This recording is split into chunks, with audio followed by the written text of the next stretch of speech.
Hey, what's up everybody? It's TR with Earth Angel Mushrooms.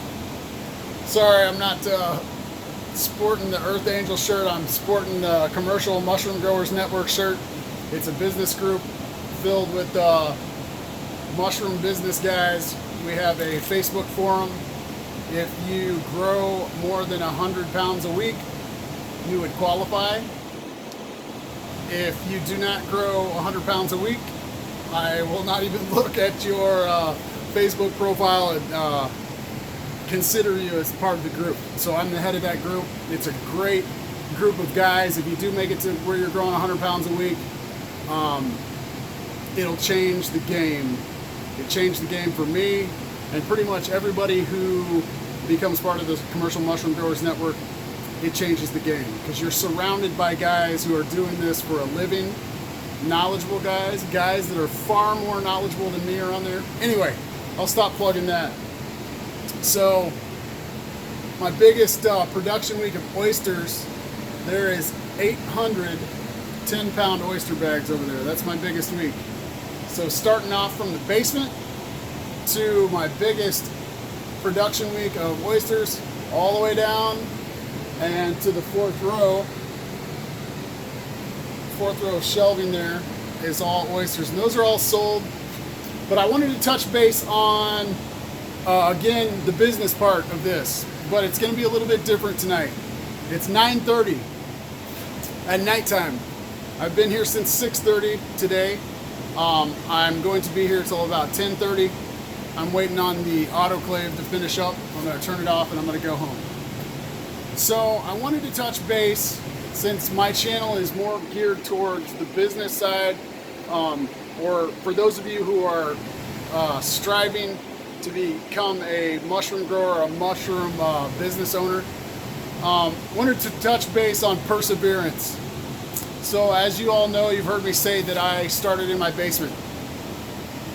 And now I have 7,000 square feet and I'm getting ready to expand, and I will probably have, if everything works out, knock on wood, 4,000 more square feet for block sales. Anyway, perseverance. And the reason why I said that I was here from 6:30 to 9:30 right now, and I'll be here for another hour, is back to the point of you have to make up your mind. There are going to be times where you want to quit. Being a business owner of any business, a startup, it's a lot like being bipolar. Not that I would know what that feels like. I'm not bipolar. But you will have the highest highs and you will have the lowest lows you have ever felt. And sometimes you'll feel them in the same day. So nothing can prepare you for that.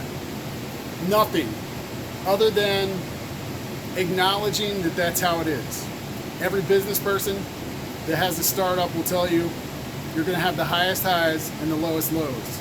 All in the same week, all in the same day, sometimes hours apart. Sometimes you think you're going to land this huge deal and it's going to change the game. And you're going to be on cloud 9 and it's going to fall through. And you're back to robbing Peter to pay Paul to pay the bills. So if you think that that's not how it's going to be, I hope for you that it is not like that. For me, it was like that. It was straight up misery for a couple of years. There will be days to where every cell in your body will tell you to quit, to stop. So you need to make up your mind whether you're going to continue and you're going to put one foot in front of the other, or you're going to stop.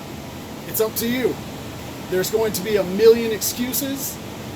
Everybody has an excuse. If you want to use that excuse and you don't want to do it, that's on you, not anybody else. You control your own destiny. I'm a firm believer in that. And you can decide when you're done. There's a story that I've shared on the Commercial Mushroom Growers Network with some of my colleagues, and we've all had the lowest point in our entire mushroom career. And I'll share my lowest point. So I just moved to a new place, and I was still relatively new at growing. This was probably 4 years ago, 3.5 years ago. No, it was probably 4 years ago. And I was still growing on straw, which straw sucks for all of you people out there growing on straw for oysters. Anyway, just moved to a new place, and I was so broke. Broke does not even compare, doesn't even come close to describing the position I was in financially. Constantly robbing Peter to pay Paul.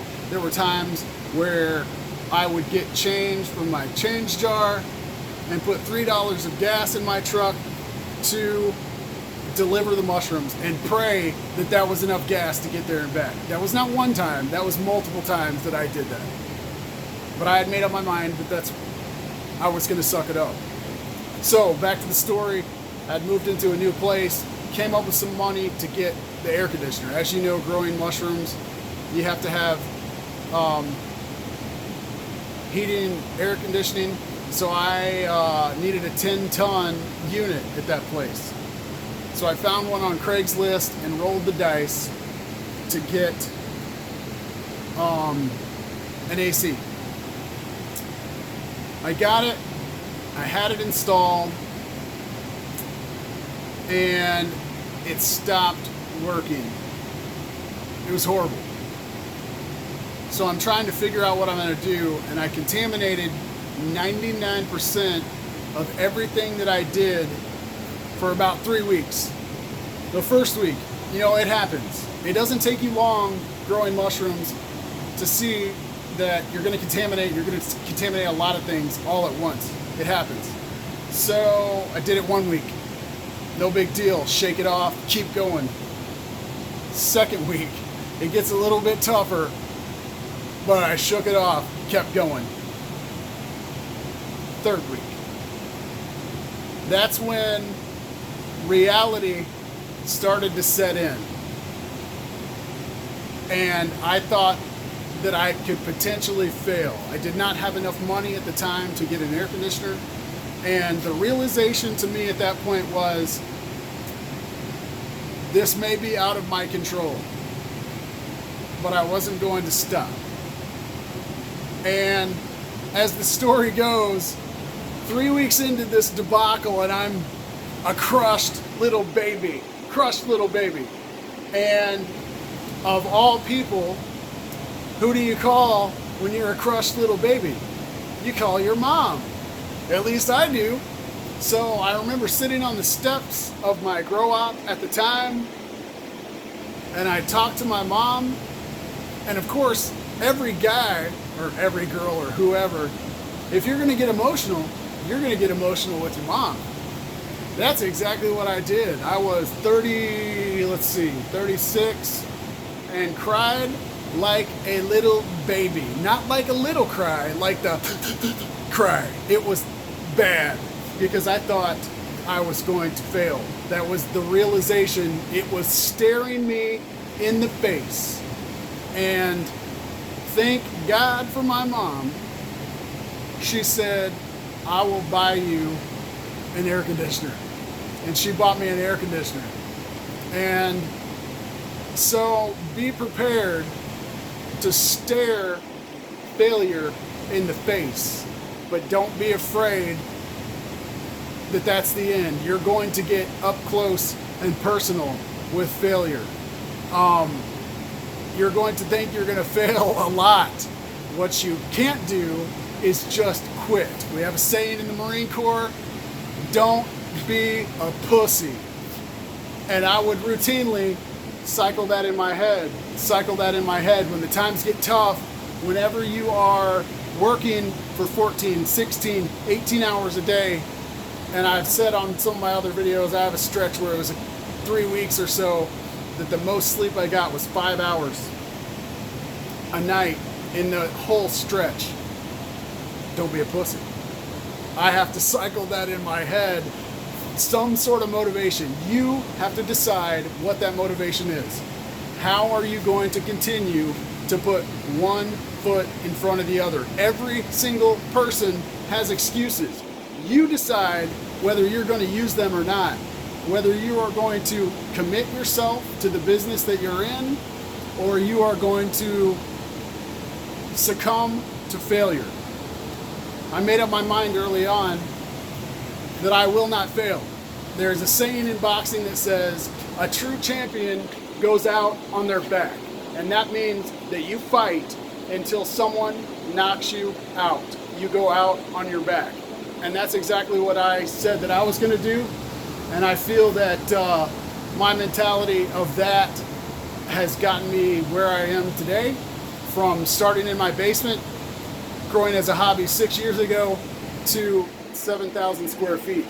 So you are going to have to decide whether you're going to make it or not. Whether it be mushrooms or whether it be anything else, you decide. But wanted to share some of that. But whatever it takes for you to grasp that motivation to continue, hold on to it. Anyway, got some more work to do, so hope you enjoyed the video. Like it, share it, subscribe to my page, and we will talk to you later.